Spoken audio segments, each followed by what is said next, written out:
Hello दोस्तों आज की हमारी वीडियो में हम डिस्कस करेंगे जनरल एक्सेप्शन के बारे में। स्टूडेंट्स, हमने भारतीय न्याय संहिता की लेक्चर सीरीज शुरू की थी और ऑलरेडी हम लोग काफ़ी वीडियोस बना चुके हैं। अगर आपने वो वीडियोस नहीं देखी हैं और देखना चाहते हैं तो इस वीडियो के डिस्क्रिप्शन में मैं लिंक दे दूंगा प्लेलिस्ट का, आप वहां जाकर सारी वीडियोस देख सकते हैं। तो इस वीडियो में बेसिकली हम बात करेंगे जनरल एक्सेप्शंस के बारे में। तो वीडियो शुरू करने से पहले मैं आप सभी का आपके YouTube channel law with twins में हार्दिक स्वागत करता हूं और इसी के साथ आज की वीडियो को शुरू करते हैं।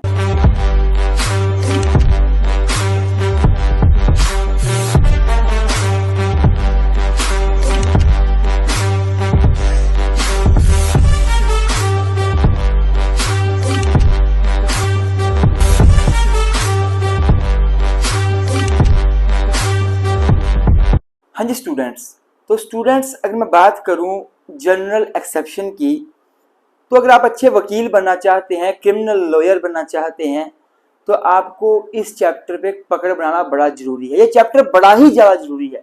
कौन सा? जनरल एक्सेप्शन वाला। तो जनरल एक्सेप्शन का चैप्टर है, ये बेसिकली चैप्टर 3 है। चैप्टर 3 है और सेक्शन 14 से 44 है। तो ये सारे के सारे सेक्शन जो है ना, इनमें आपकी पकड़ बनाना बड़ा जरूरी है। ये आपको जिंदगी भर काम आएंगे।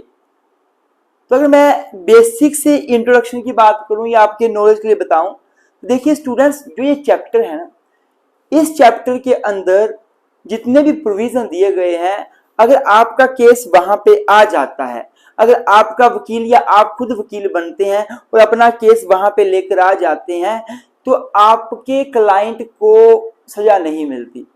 अगर आपके क्लाइंट ने कोई क्राइम भी कर दिया है, किसी को जान से भी मार दिया है, कोई हत्या भी कर दी है, तब भी अगर आपका केस, आप अपने क्लाइंट के केस को इस चैप्टर के अंदर लेकर आ जाओगे ना, तो आपके क्लाइंट को कोई सजा नहीं होगी। इसलिए इस चैप्टर को पढ़ना बड़ा जरूरी है, समझना बड़ा जरूरी है।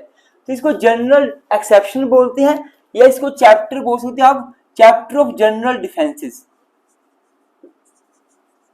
ये चैप्टर डिफेंसेस की बात करता है, ये डिफेंस प्रोवाइड करता है।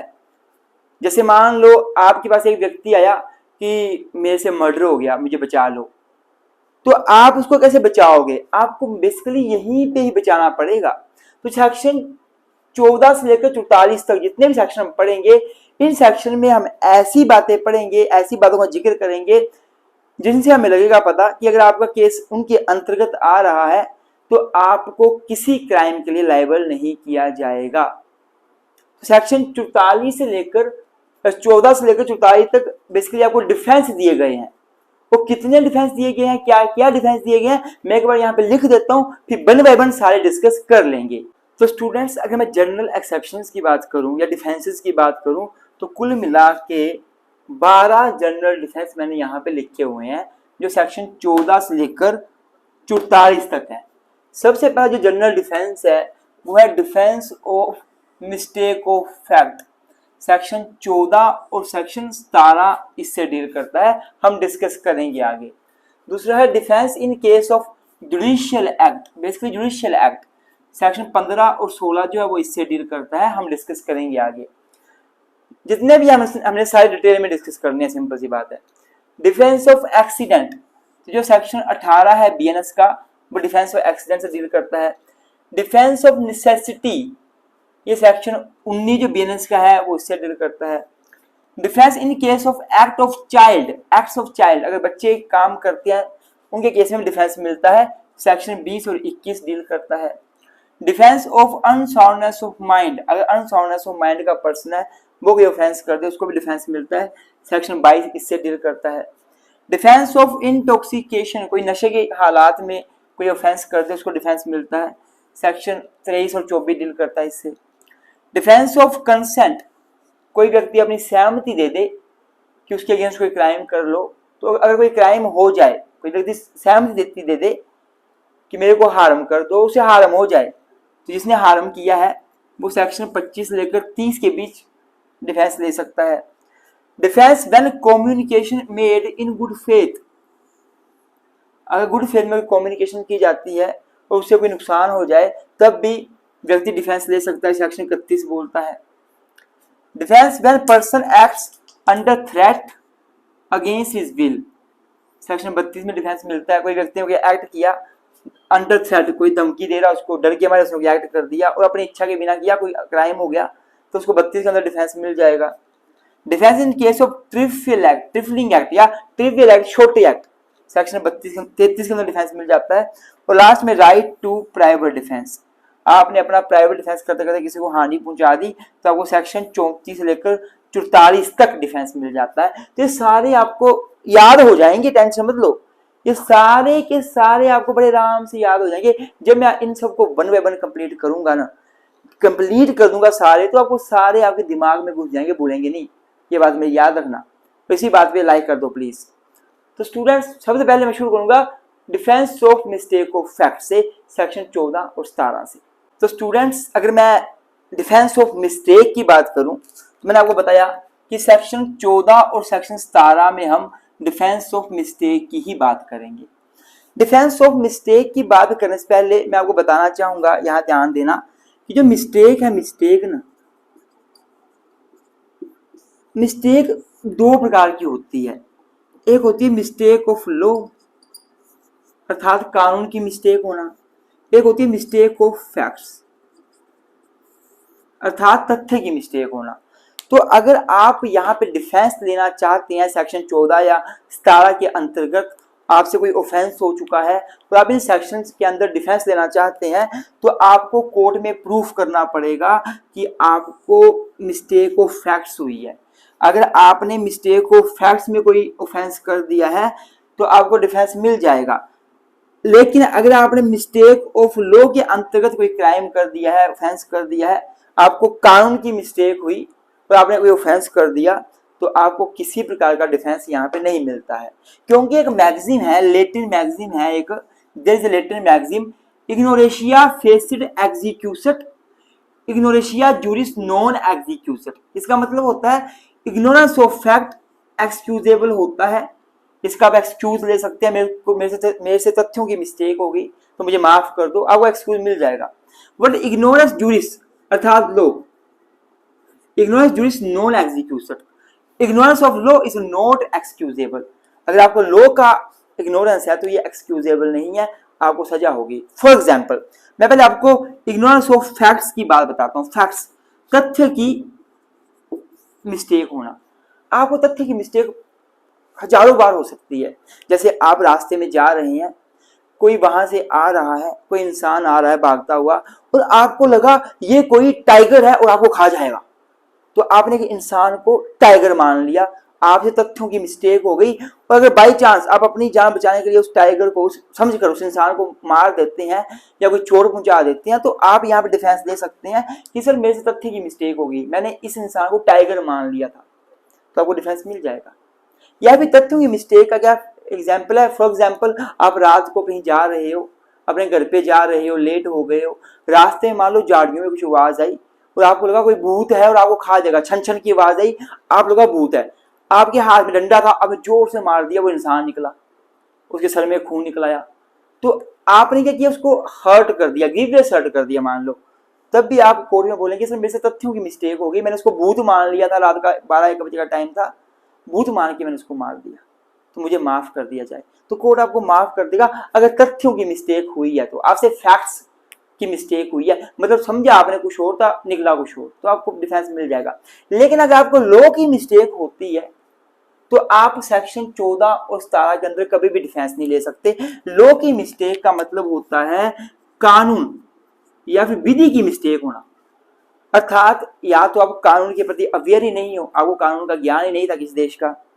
अगर आप हमारे इंडिया में रह रहे हो तो आप ये माना जाता है कि आपको हर प्रकार के कानून का पता है, चाहे आपने उस कानून का कभी नाम सुना हो ना सुना हो, ये एज्यूम किया जाता है कि as a citizen of the country या कोई बाहर का फॉरेनर भी है हमारी कंट्री में आ रहा है, उसको सारे कानूनों का पता है। पर अगर मान लो आप कुछ ऐसा क्राइम काम कर देते हो जो किसी कानून के अंतर्गत ऑफेंस माना जाता है और आप बाद में बोलते हो कि सर मुझे इस कानून का ज्ञान नहीं था, मुझे इस कानून का पता नहीं था, मुझे मिस्टेक होगी लॉ की, तो आप कोई मिस्टेक नहीं डिफेंस दे सकती, आप लायबल हो जाओगे। या फिर आपसे क्या हुआ, आपको गलत कानून का पता था, कानून का पता था पर गलत रॉन्गफुल इंफॉर्मेशन थी आपके पास, मिस्टेक होगी लॉ को लेकर, कानून को लेकर मिस्टेक होगी, तो आप कभी भी डिफेंस नहीं ले सकते, आपको लायबल किया जाएगा। तो कानून की मिस्टेक से आप कभी डिफेंस नहीं ले सकते। कानून की मिस्टेक होना क्या होता है मैं बताता हूँ आपको। लॉ में क्या है, हमारे कानून में क्या है। हमारा कानून बोलता है कि कहीं भी कोई कोग्निजेबल ऑफेंस होता है ना, कोग्निजेबल ऑफेंस होता है, तो पुलिस ऑफिसर को राइट होता है कि वो बिना अरेस्ट वारंट के भी किसी को अरेस्ट कर सकता है। नॉर्मली जब कोई ऑफेंस होता है ना जो कि नॉन कोग्निजेबल हो, तो बिना अरेस्ट वारंट के अरेस्ट नहीं किया जा सकता, आपको मजिस्ट्रेट से अरेस्ट वारंट लाना पड़ेगा। लेकिन कोई कोग्निजेबल मतलब खतरनाक संघीय अपराध होता है, हीनस अपराध होता है, तो आप बिना अरेस्ट वारंट के भी अरेस्ट कर सकते हो, पुलिस को पावर होती है। पर मान लो पुलिस वाले को, अब लॉ की क्या गलती हुई ना, वो किसी इंसान को नॉन कोग्निजेबल ऑफेंस के लिए अरेस्ट कर लेता है। वो बोलता है हमारा लॉ बोलता है जी मैं अरेस्ट कर सकता हूँ, मेरे को राइट है, पर उसको नॉलेज नहीं था कि लॉ तो कोग्निजेबल ऑफेंस के लिए बोलता है अरेस्ट करने को। आप तो नॉन कोग्निजेबल में कर रहे हो, ये तो आप रॉन्गफुल कन्फाइनमेंट करने जा रहे हो। तो अगर पुलिस वाला ऐसा काम करता है कि किसी को भी अरेस्ट कर लेता है किसी नॉन कोग्निजेबल ऑफेंस के लिए बिना अरेस्ट वारंट के ही, तो वो गलत काम कर रहा है, किसी की राइट टू लिबर्टी को खत्म कर रहा है। और वो कल को बोलता है मेरे से लॉ की मिस्टेक होगी, मैंने लॉ को थोड़ा गलत समझ लिया, मेरे को गलती होगी, तो उसको डिफेंस नहीं मिलेगा, क्योंकि mistake of law is not excusable, आपको कभी डिफेंस नहीं मिलता है। या फिर एक एग्जाम्पल है कि आप रास्ते में जा रहे हो, कोई व्यक्ति आ रहा है, रेडी लेकर चला हुआ है, भुट्टा ले लो, भुट्टा ले लो, मक्की छल्ली बेच रहा है, तो आपने छल्ली उठाई, खाई, फेंक दी। बंदे ने बोला पैसे दो, आपने थप्पड़ रख दिए 2 दिन, फिर उस बंदे ने आप पे केस कर दिया। तो आप बोलते हो सर ऐसा कहाँ कानून में लिखा हुआ है कि मैं इसकी छल्ली खा जाऊंगा, इसके रेडी में से उठाकर तो मेरे को लाइबल कर देंगे। कहाँ लिखा हुआ मुझे नहीं पता, ऐसा कानून तो मुझे पता ही नहीं, ये कोई कानून भी बना हुआ है नहीं। लॉ की मिस्टेक होना, लॉ का पता नहीं होना, इग्नोरेंस होना लॉ की, आपको कभी डिफेंस नहीं देता है। तो ये बेसिक चीज है। अब मैं आपको इसके आगे बताने लगा हूं सेक्शन 14 और 15 17 क्या बोलते हैं। तो सर सेक्शन 14 और 17 है तो क्या लिखा हुआ है, are two relevant sections which exclude a person from criminal liability. ये 2 रेलिवेंट सेक्शन है जो व्यक्ति को क्रिमिनल लाइबिलिटी से एक्सक्लूड कर देते हैं, उसके ऊपर कोई क्रिमिनल लाइबिलिटी नहीं बनती। When they are ignorant of the existing of relevant facts or have mistaken them and commits a wrongful act in a good faith। मतलब क्या हुआ, जब कोई भी व्यक्ति जो है वो मिस्टेकनली फैक्ट की उसको मिस्टेक हो जाती है, वो इग्नोरेंट होता है फैक्ट को लेकर, एग्जिस्टिंग फैक्ट को लेकर, और कोई उससे गलत काम हो जाता है, रॉन्गफुल एक्ट हो जाता है और गुड फेथ में होता है, तो उसको हम किसी भी ऑफेंस के लिए लायबल नहीं करते, वो डिफेंस ले सकता है सेक्शन 14 और 17 का। पर हाँ फिर से आपको बता रहा हूँ, मिस्टेक हमेशा फैक्ट्स की होनी चाहिए, लॉ की मिस्टेक होगी तो आपको डिफेंस नहीं मिलता। अब मैं इनको अच्छे से करवाऊंगा तो आपको और क्लियर हो जाएगा। पहले हम बात सेक्शन 14 की करेंगे, फिर हम 17 की करेंगे। सेक्शन 14 को अब अच्छे से पढ़ लेते हैं। तो स्टूडेंट्स अगर आप सेक्शन 14 की वियर लैंग्वेज देखेंगे तो मैंने यहाँ पे डिवाइड करके आराम से लिख दिया है सिंपली, आपको सारी वियर लैंग्वेज समझ आ जाएगी। आप पहले यहाँ पर समझ लीजिए। तो अगर मैं सेक्शन 14 की बात करूँ, ये बोलता है नथिंग इज एन ऑफेंस, अर्थात कोई भी कार्य ऑफेंस नहीं माना जाएगा, कोई भी कार्य आपका ऑफेंस नहीं माना जाएगा। पहली बात क्या बोल रहा है, when done by person bound by law, अगर वो कार्य ऐसे व्यक्ति के द्वारा किया जाता है जो कि लॉ के द्वारा बाउंड है, उसे बाध्य है कार्य करना, वो बाउंड है कि कार्य करना ही पड़ेगा, तो उसका कार्य कोई भी क्राइम नहीं माना जाएगा, फिर चाहे वो ऑफेंस भी क्यों ना हो जाए। देखो फॉर एग्जाम्पल दिया हुआ है कि एक सोल्जर है, उसको उसका हायर ऑफिसर लॉफुल ऑर्डर देता है। एक सोल्जर को उसका हायर ऑफिसर, उससे हाईएस्ट अथॉरिटी में जो ऑफिसर है, वो उसको लॉफुल ऑर्डर देता है कि भीड़ पे गोली चला दो, फायरिंग ए मॉब, भीड़ पे गोली चला दो। तो वो अपने सुपीरियर की बात मान के गोली चला देता है, क्योंकि लॉफुल ऑर्डर था, चलानी पड़ेगी गोली, सीनियर की बात माननी पड़ेगी। तो ये क्या है, this act is done by person under bound by law. तो ये एक्ट कौन सा है, वो एक्ट है जो पर्सन ने तब किया है जब वो लॉ के द्वारा बाउंड था। क्योंकि मान लो कहीं पे दंगे हो रहे हैं, बहुत बुरी तरीके से दंगे हो रहे हैं, तो कोई सुपीरियर ऑफिसर बोलता है कि आप इस भीड़ पे गोलियां मार दो, कोई बात नहीं, चलाओ गोलियां, ताकि दंगे बंद हो जाएं, वरना ये जाएंगे नहीं। और जूनियर ऑफिसर ने गोली चला दी, तो सीनियर ऑफिसर का ऑर्डर था, लॉफुल ऑर्डर था, तो बाउंड बाय लॉ था, मारना पड़ेगा। तो अगर किसी का मर्डर, कोई मर भी जाता है, मृत्यु हो जाती है, तो जिसने गोलियां चलाई उसको कोई लायबल नहीं करेगा, बाउंड बाय लॉ। अब देखो एक बात याद रखना, यहाँ के लिखा हुआ है a soldier firing A mob under the lawful order of the superior, this act is done by a person bound by law. Lawful order, ये बात याद करो, मतलब क्या हुआ कि अगर आपका सुपीरियर आपको कोई अनलॉफुल ऑर्डर देता है, कोई अनलॉफुल काम करने को देता है, तो आप बाउंड बाय लॉ नहीं हो, तो आप वो काम नहीं करोगे। अगर आप करते हो तो आप खुद लायबल हो। जैसे मान लो आप और आपका सीनियर ऑफिसर है, वो कहीं घूमने जा रहे थे, रास्ते में एक व्यक्ति गोलगप्पे खा रहा था रेडी पे, आपके सीनियर ने बोला वो गोलगप्पे खा रहा है, जाओ उसको गोली मार के आओ। आपने कुछ नहीं पूछा, गए गोली मार दी। बाद में लगा पता कि उसने गोली मारने को क्यों बोला था, क्योंकि जो गोलगप्पे खा रहा था वो उसके साथ कोई पुरानी दुश्मनी थी। तो अगर कोई जूनियर ऑफिसर अपने सीनियर ऑफिसर का अनलॉफुल ऑर्डर मान लेता है और कोई काम कर देता है तो उसको लायबल किया जाएगा। यहाँ पर जूनियर ऑफिसर जो था ना वो मर्डर के लिए लायबल होगा, और जो सीनियर ऑफिसर था वो अबैटमेंट ऑफ मर्डर के लिए लायबल होगा, और लायबिलिटी दोनों की बनेगी। लॉफुल ऑर्डर होगा तभी जो है आप डिफेंस ले सकते हैं, लॉफुल ऑर्डर आपको मानना पड़ेगा, अनलॉफुल ऑर्डर मानने के लिए बाध्य नहीं हो। और इसी पे आपने एक मैक्सिम याद करनी है, रेस्पोडेंट सुपीरियर प्रिंसिपल इज नॉट एप्लीकेबल। जो रेस्पोडेंट सुपीरियर का प्रिंसिपल है ये आपने लॉ ऑफ टोर्ट में बकेस लायबिलिटी में देखा होगा। रेस्पोडेंट सुपीरियर का मतलब होता है कि जो प्रिंसिपल होता है, मेन प्रिंसिपल, जो बड़ा बंदा होता है, सीनियर बंदा होता है, जो प्रिंसिपल है वो मतलब कि रिस्पॉन्सिबल होता है किसी भी एजेंट के एक्ट के लिए, किसी भी एजेंट के एक्ट के लिए। एजेंट सही काम करे गलत काम करे, प्रिंसिपल ही लायबल होता है। पर ये बड़ी मैक्सिम यहाँ अप्लाई नहीं होती। अर्थात अगर कोई जूनियर ऑफिसर अपने सीनियर ऑफिसर का गलत ऑर्डर मान के गलत काम करता है तो सीनियर ऑफिसर को अर्थात प्रिंसिपल को कोई नहीं पूछेगा कि क्यों किया, कैसे किया। जिसने मारा है उसको ही पूछा जाएगा, उसको मर्डर के लिए लायबल किया जाएगा, वही लायबल होगा, उसकी गलती है। Senior person will not be responsible, he will responsible only for the abatement, वो अलग बात है। पर मेन मर्डर के लिए जूनियर ऑफिसर ही लायबल होगा। मतलब जूनियर ऑफिसर कभी भी अनलॉफुल नहीं मान सकता, अगर मारने का तो वो खुद ही लायबल है, सीनियर ऑफिसर की इसमें कोई गलती नहीं है। तो ये आपने ध्यान रखना, लॉफुल ऑर्डर मानने के लिए बाध्य हो। एक तो ये बात बोलता है, दूसरी बात बोलता है section 14 nothing is an offence which is done by a person who by reason of mistake of fact and not by reason of mistake of law believes himself to be bound by law in good faith। तो कोई भी कार्य offence नहीं होगा अगर कोई व्यक्ति mistake of fact होने से ये मान लेता है कि वो बाउंड बाय लॉ है वो कार्य करने के लिए। इवन तो वो बाउंड बाय लॉ ना भी हो पर वो मान लेता है कि वो बाउंड बाय लॉ है ये कार्य करने के लिए, वो कार्य कर देता है तो वो लायबल नहीं होगा। पर उसे मिस्टेक हुई है, वो मिस्टेक ऑफ फैक्ट होनी चाहिए, note by mistake of law. Mistake of law नहीं चलेगी, मिस्टेक ऑफ फैक्ट ही चलेगी। जैसे क्या हुआ, एक ए है, ए को बोला गया कि बी को अरेस्ट करके लेकर आओ। ए गया बी को अरेस्ट करने के लिए, ए ने काफी ज्यादा ढूंढा बी को, पर बाद में गलती से मिस्टेक ऑफ फैक्ट, तथ्य की मिस्टेक हो गई, उसने बी की जगह पे सी को ही अरेस्ट कर लिया, उसने सी को ही बी मान लिया और सी को अरेस्ट करके लेकर आ गया।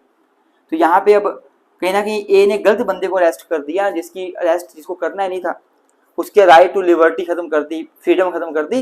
तो फिर भी जो ए है वो बोलेगा कि सर मुझे लगा कि मैं लॉ के द्वारा बाउंड हूं, मुझे लगा मैं बाउंड बाय लॉ हूं, मेरे से मिस्टेक ऑफ फैक्ट होगी, तथ्यों की मिस्टेक होगी, मैंने सी को बी मान लिया, मैं बी को अरेस्ट करने गया था, सी को ही बी मान लिया, मेरी गलती होगी, तथ्य की मिस्टेक होगी, मुझे माफ कर दो, उससे डिफेंस मिल जाएगा। तो यहाँ पे जो बेसिकली यहाँ बात की गई है, ये बात की गई है कि पर्सन जो कि भाई मिस्टेक ऑफ फैक्ट मान लेता है, तथ्यों की मिस्टेक होने से मान लेता है कि वो बाउंड बाय लॉ है, but not by mistake of law.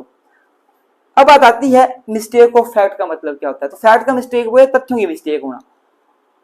जैसे केस हुआ आर वर्सेस लैबिट 1639 में। इस केस में क्या हुआ, एक व्यक्ति था, वो अपने घर में गया, तो उसके घर में उसको दिखा कि पर्दे के पीछे कोई औरत छुपी हुई है, उसे लगा चोर है, उसने उस औरत को मार दिया। जो उसे लगा पर्दे के पीछे कोई छुपा हुआ है, उसे लगा चोर है, उसने मार दिया उसको। लेकिन बाद में लगा पता कि जो औरत पर्दे के पीछे थी वो सफाई कर रही थी, वो तो उसके ही सर्वेंट, उसके नौकर की कोई दोस्त थी जो सफाई कर रही थी। तो उसको क्या हो गया, मिस्टेक ऑफ फैक्ट होगी, उसने अपने नौकर की दोस्त को चोर मान लिया, तथ्य की मिस्टेक होगी, उसको डिफेंस दिया गया। वैसे आर वर्सेस टॉर्सन का केस हुआ। इस केस में क्या हुआ, एक व्यक्ति था, वो अपने वाइफ को छोड़ के काम के पर्पज से चला जाता है, उसकी पत्नी उसका बड़ा टाइम वेट करती है और पत्नी को लगता है कि उसका पति मर चुका है, क्योंकि लगभग 4-5 साल कोई इन्फॉर्मेशन नहीं मिलती, 6 साल कोई इन्फॉर्मेशन नहीं मिलती, तो पत्नी को लगता है पति मर चुका है। पत्नी दूसरी शादी कर लेती है, लेकिन बाद में पति वापस आ जाता है। तो पत्नी बोलती है सर मेरे से तथ्यों की मिस्टेक हुई है, मुझे लगा मेरा पति मर चुका है जो जीवित था, मेरे से फैक्ट की मिस्टेक हो चुकी है, डिफेंस दिया जाए, डिफेंस मिल जाता है। दूसरी बात आती है मिस्टेक ऑफ लॉ की। मिस्टेक ऑफ लॉ का मतलब क्या होता है, सुनना ध्यान से। मिस्टेक ऑफ लॉ का मतलब क्या होता है? Mistake of law means a mistake as to the existence of any law और mistake as to what the law is. जब आपको लॉ की एग्जिस्टेंस को लेकर मिस्टेक होती है, गलती हो जाती है, या आप लॉ को समझ नहीं पाते, इंटरप्रेट नहीं कर पाते, एग्जिस्टेंस ऑफ लॉ और what the law is, law है क्या, as to what the law is. A mistake or ignorance of law, whether civil or criminal, is not an offense. इसमें offense में कभी डिफेंस नहीं मिलता है, चाहे मिस्टेक जैसी मर्जी क्यों ना, मिस्टेक ऑफ लॉ है तो आप लाइबल होंगे होंगे, और इस केस में यही हुआ। State of Maharashtra versus MH जीरोज, very very very important case law. इस केस में क्या हुआ, एक व्यक्ति था वो बहुत सारा सोना लेकर आया इंडिया की कंट्री में, और आरबीआई ने गाइडलाइंस निकाली थी कि इतनी लिमिट से ज्यादा, कोई लिमिट दे दी थी, इतनी लिमिट से ज्यादा आप सोना लेकर नहीं आ सकते। तो उसके पास बहुत सारा किलो के बाद सामान, 2-4-5 बहुत स्थाई, लगभग 27 किलो सोना था शायद, बहुत सारा सोना था उसके पास। उसे जो है अरेस्ट कर लिया गया। उसने बोला सर मुझे क्या पता ऐसा कानून पास हुआ है, ऐसी आरबीआई ने गाइडलाइंस दी हुई है, हम इतना इससे ज्यादा सोना लेकर नहीं आ सकते। मैं तो इंडिया का व्यक्ति भी नहीं हूँ, मैं तो इंडिया का सिटीजन भी नहीं हूँ, मेरे को लाइबल कर रहे हो। तो कोर्ट ने उसको लाइबल किया। कोर्ट ने बोला एमएच जीरोज को आप लाइबल हो, अगर आप इंडिया की कंट्री में आ रहे हो तो आपको इंडिया के लॉ का पता होना चाहिए, और हम ये मानेंगे आपको पता है, अब आपको पता नहीं है वो आपकी गलती है। तो क्या बोला, the Supreme Court refused to accept the plea of the ignorance of the notification issued by the RBI imposing restrictions on the transit of gold to a place outside the territory of India and had the accused, a French national था ये, liable for, had the accused a French national liable for violating the said notification। जो RBI की notification violation किया उसके लिए इसको liable किया गया। तो ये सारा जो सेक्शन 14 में बात की गई है, बात बेसिकली की गई है, बंदा बाउंड बाई लॉ है, बाउंड बाई लॉ की बात की है, बाउंड बाई लॉ की, और भाई मिस्टेक ऑफ फैक्ट मानता है वो बाउंड बाई लॉ है। अब हम सेक्शन 17 पढ़ेंगे, वो बात करेगा जस्टिफाइड बाई लॉ की, तो 17 कर लेते हैं। तो सेक्शन 17 में मैंने आपको बताया कि ये बेसिकली जस्टिफाइड बाई लॉ की बात करता है। ये बोलता है नथिंग इज एन ऑफेंस, कोई भी कार्य ऑफेंस नहीं होगा, done by a person justified by law, जो ऐसे व्यक्ति के द्वारा किया जाता है तो जस्टिफाइड वो है, लॉ है, लॉ उसको जस्टिफाई करता है उस एक्ट को। या फिर कोई भी कार्य ऑफेंस नहीं होगा by reason of mistake of fact, अगर किसी व्यक्ति को मिस्टेक ऑफ फैक्ट हो जाती है, not by reason of mistake of law, mistake of law को इंक्लूड नहीं कर रहा, केवल मिस्टेक ऑफ फैक्ट को इंक्लूड करता है। By reason of mistake of fact in good faith, good faith में, गुड फेथ मतलब प्रॉपर केयर एंड क्वेश्चन से काम कर रहा है बंदा, एंड बिलीव करता है, believing himself to be justified by law, तो वो फिर लायबल नहीं होगा किसी ऑफेंस के लिए। मतलब क्या हुआ, कोई भी कार्य ऑफेंस नहीं माना जाएगा जब एक व्यक्ति द्वारा किया जाता है जो अपने आप को मानता है कि मेरा कार्य तो जस्टिफाइड बाय लॉ है, लॉ मुझे इस कार्य को करने की अनुमति देता है। जैसे मान लो कोई ए है, वो बी को जान से मारने की कोशिश कर रहा था, ए जो है बी को जान से मारने की कोशिश कर रहा था, बी सेल्फ डिफेंस में काम कर रहा था। कोई सी है, उसको लगा, उसने देखा कि ए जो है वो बी को जान से मार देगा, बी को बहुत बुरी तरीके से मार रहा है, तो सी ने क्या किया, सी ने ए को पकड़ा और पकड़ के कमरे के अंदर कैद कर दिया, घसीटता हुआ ले गया, कमरे के अंदर कैद कर दिया। अब सी ने किया क्या है, सी ने ए को रॉन्गफुल कन्फाइनमेंट करी है, उसे कन्फाइन कर दिया है, ऑफेंस नहीं किया है, पर सी जो है इसको डिफेंस मिल जाएगा, क्योंकि इसका कार्य ऑफेंस नहीं माना जाएगा, क्योंकि ये कार्य जस्टिफाइड बाय लॉ है। लॉ भी बोलता है, कानून भी बोलता है कि अगर आपके सामने कुछ गलत हो रहा हो, कोई भी अनलॉफुल एक्ट हो रहा हो, तो आप उस एक्ट को प्रोटेक्ट कर सकते हैं, एक्ट को होने से रोक सकते हैं। यहाँ सी को लगा कि ए बी को यहाँ से मार देगा, तो इससे अच्छा है कि ए बी को मारे, मैं ए को कैद कर देता हूँ कमरे के अंदर, और ए को उसने बंद कर दिया कमरे के अंदर। तो यहाँ पे अगर ए ने सी के ऊपर केस भी किया रॉन्गफुल कन्फाइनमेंट का, तब भी सी डिफेंस ले लेगा सेक्शन 17 के अंदर कि सर मेरा एक्ट जस्टिफाइड बाय लॉ है, मैं एक मर्डर होने से रोका हुआ है। तो इसका ये एग्जाम्पल हो गया।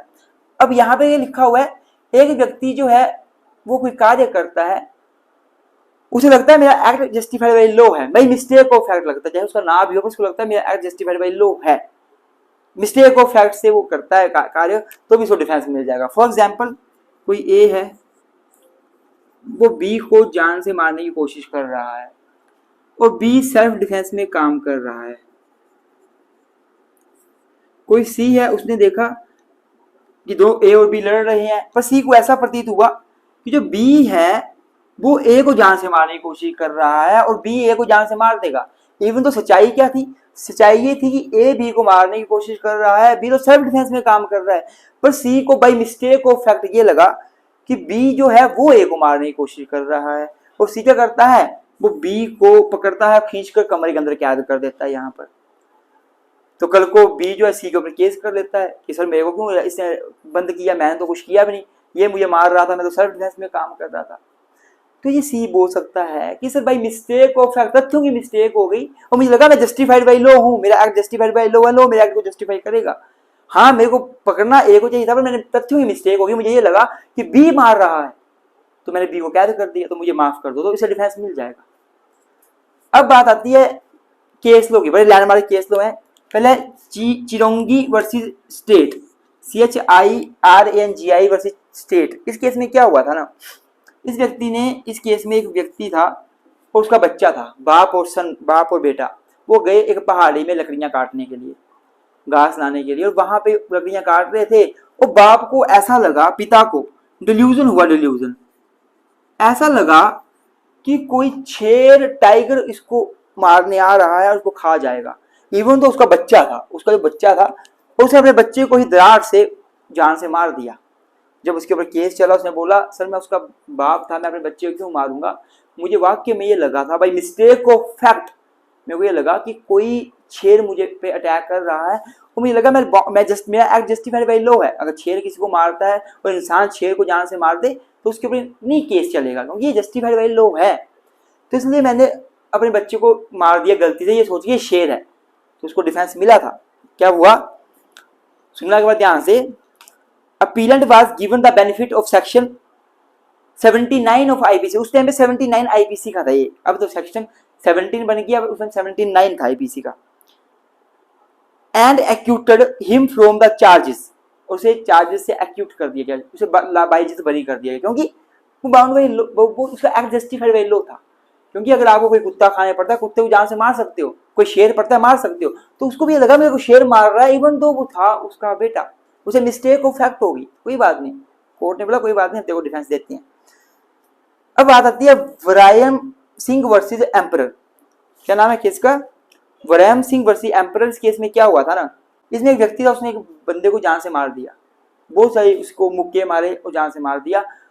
तो बाद जब उसके ऊपर केस चला, उसने बोला सर मैं उसको मारा क्योंकि मुझे लगा मुझे कोई भूत पकड़ के बैठा हुआ, मुझे भूत खा जाएगा, भूत मेरे को मार देगा, तो अपनी जान बचाने के लिए मैंने मार दिया।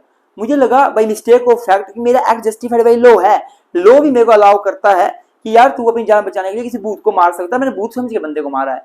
तो कोर्ट में इसको भी डिफेंस मिल गया था। सेक्शन 79 का आईपीसी थी पहले ना, अब तो बीएनएस आ गया आईपीसी की जगह, आपको पता ही है, तो आईपीसी का सेक्शन अप्लाई हुआ था। तो ये हमारा सारा कंप्लीट होता है सेक्शन 14-17। स्टूडेंट देखो, मुझे पता है कि मेरी वीडियो बड़ी हो जाती है, मैं जानता हूँ वीडियो बड़ी होती है, आपको बड़ा टाइम लगता होगा, पर एक बार आप पूरी वीडियो देख लोगे, आपको कहीं भी जाने की जरूरत नहीं पड़ेगी। फिर भी अगर आपको डाउट रहता है, आप कमेंट बॉक्स में कमेंट करके पूछिए, मैं उसका आंसर दूंगा। मैं हर चीज को क्लियर करने की कोशिश करता हूँ, इसलिए मेरी वीडियो बड़ी हो जाती है। और मैं आपके लिए जब ये सारे जनरल डिफेंस हो जाएंगे तो मैं 20-25 मिनट में पूरे के पूरे जनरल डिफेंस को कवर एक्सप्लेन कर दूंगा, बिल्कुल शॉर्ट में, तो वहां से भी आपको बड़ा कुछ हेल्प मिलेगा। पर ये मैं थोड़ा डिटेल में करवा रहा हूँ कि आपको हेल्प हो। और अगर आप हमारे नोट्स बाई करना चाहते हैं तो नोट्स आप बाई कर सकते हैं।